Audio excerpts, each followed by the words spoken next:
Bom, chegamos finalmente em hiperestática, né?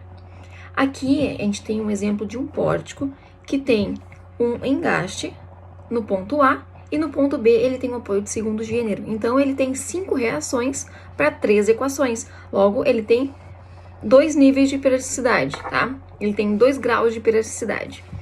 Aqui nesse pórtico ele só está carregado com uma carga distribuída que vai do ponto C ao ponto D. Então, o primeiro passo para resolver pelo método das forças, a gente vai tornar essa estrutura isostática, mas vamos compensar com x1 e x2.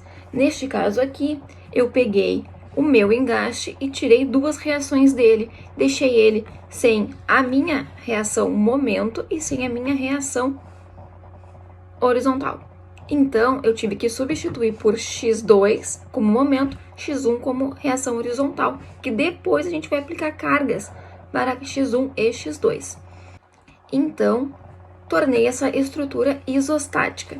Aí eu vou descobrir qual é o diagrama para essa estrutura. Então, eu sei que para uma carga distribuída eu tenho apenas a parábola. Como eu não tenho reação horizontal ou carga horizontal, ali fica mais fácil para mim.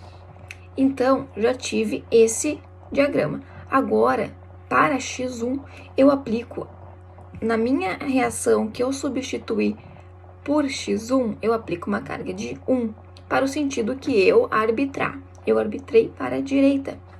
Então, com essa carga, eu descubro quais são as reações e também qual é o diagrama para essa estrutura com essa carga.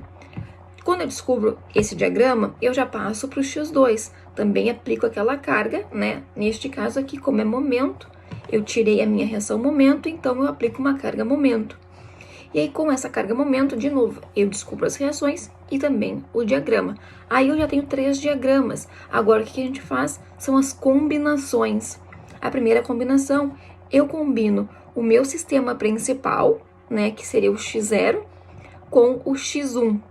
E aí eu descubro o delta 1, 0, que é a combinação do x1 com o x0. Aí o que eu tenho aqui? Eu tenho só momento na barra CD do meu x0 e eu combino com a figura que eu tenho no CD. Eu tenho uma parábola, então, do 0 e um retângulo do 1. Então, essas duas figuras, quando eu olho na tabela, eu descubro qual é a fórmula que eu vou utilizar. Neste caso aqui, era 2/3, né, vezes L', vezes o momento máximo da parábola, vezes o momento constante do meu retângulo. E aí, eu já descubro quanto é que vale. Lembrando que L' vai ser igual a L vezes JC dividido pelo JC da barra. Neste caso aqui é 2. Então, eu já fiquei com L', neste caso aqui, de 3. Em vez de ser 6 metros, fiquei com 3 metros. E aí eu apliquei a fórmula e eu já descubro quanto é que vale. O mesmo eu faço para o delta 2, 0. Pego o meu diagrama x0 e o meu diagrama x2. Vejo as barras que tem diagrama, que no caso, porque no x0 só tem diagrama na barra CD, então eu só vou utilizar a barra CD também de x2. Combino ali, eu tenho uma parábola e um triângulo. E aí eu vou combinar isso, vou achar na minha tabela qual é a fórmula que eu uso. Neste caso aqui, já sabendo que o L' também é 3 metros, porque se trata da mesma barra, a barra tem a mesma inércia.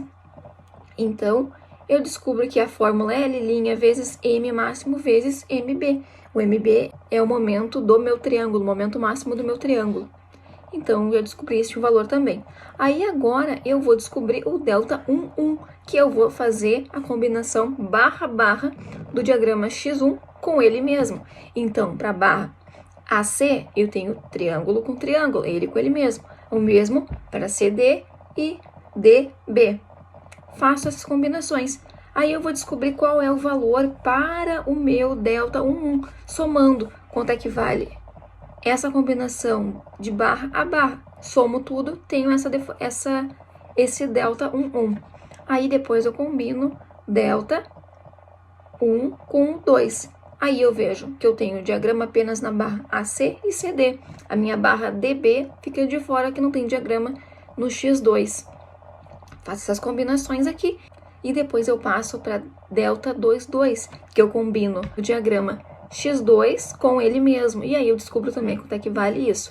Aí eu pego essas informações e coloco num sistema.